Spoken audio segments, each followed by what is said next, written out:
Septembra leta 1869 so bili z ustanovitvijo Kranjske industrijske družbe, predhodnice Železarne Jesenice in kasneje skupine SIJ, slovenske industrije jekla, položeni temelji za industrializacijo nekoč železarske, danes pa jeklarske industrije v Sloveniji. Z združitvijo Fužin je zaživela industrijska proizvodnja jekla na Slovenskem, ki je pomembno zaznamovala življenje ljudi tudi na Jesenicah. Skupina SIJ, največja vertikalno integrirana metalurška industrija, je steber jeklarske panoge v Sloveniji.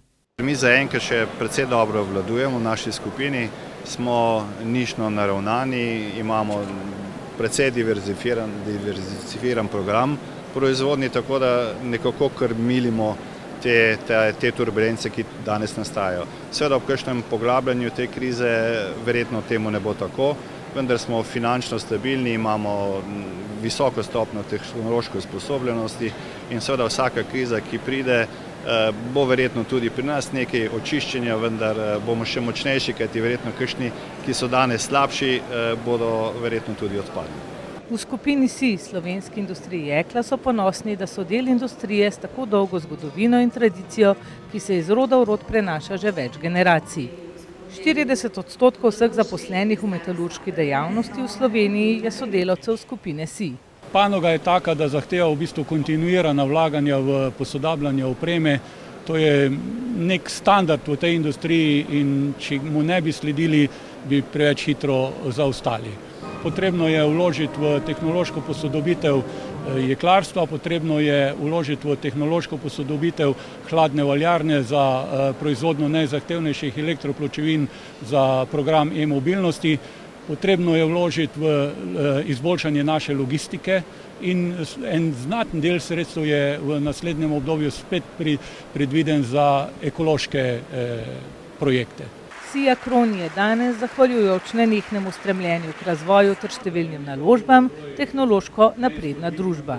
Moram povedati, da sem ponosen, da sem na proslavi 150-letnice jeklarstva v Sloveniji v SIJ-u, v podjetju, ki je steber te proizvodnje pri nas, v podjetju, ki ima 3900 zaposlenih, ki je na nek način gigant in je tehnološki vodja v svoji branži. Jaz se za njihovo poslovanje ne bojim, zato ker so svojimi proizvodi tako visoko kakovostni in v nišnem delu, da verjamem, da bodo tudi naprej gledano znali za svoje poslovanje najti dovolj dobrih kupcev, zato da se bodo lahko razvijali in pa rastli še naprej.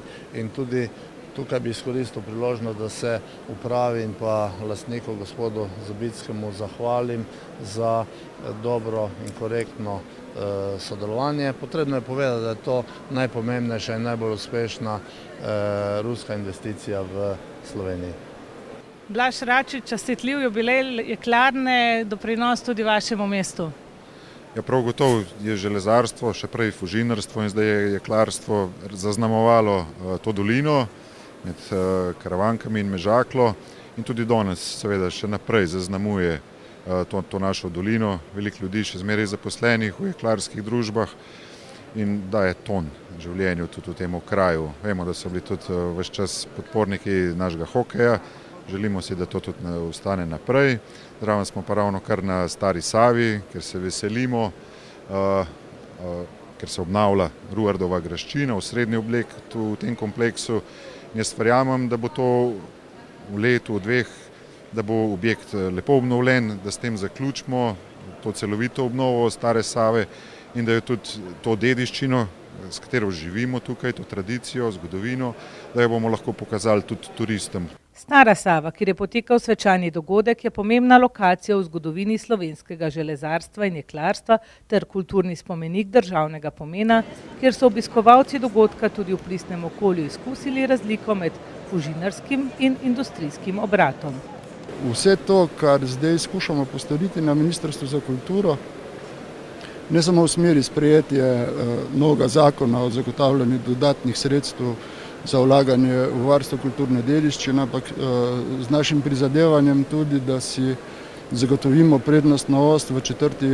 evropski perspektivi, se pravi, to je črpanje kohezijskih sredstev, ki v tej perspektivi nimamo kot ministrstvo.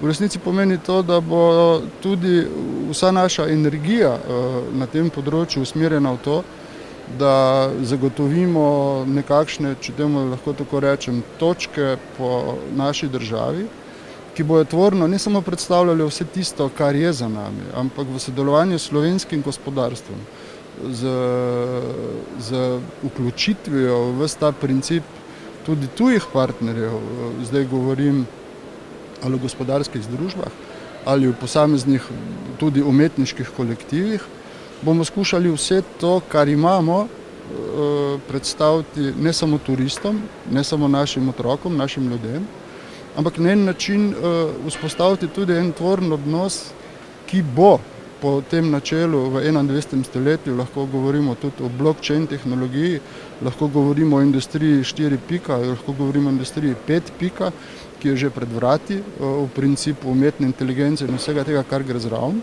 Skušali zagotoviti to tvorno povezavo med gospodarstvom, znanostjo in pa seveda umetnostjo ter kulturo. Prav posebno točko pa je pripravil jekleni tolkalni orkester z edinstveno še nikoli slišano uglasbitvijo jekel, izdelanih v družbi Siatroni, v spremljavi zračne akrobatke, ki se je mojstrsko zavrtela na jeklenem spiralnem drogu.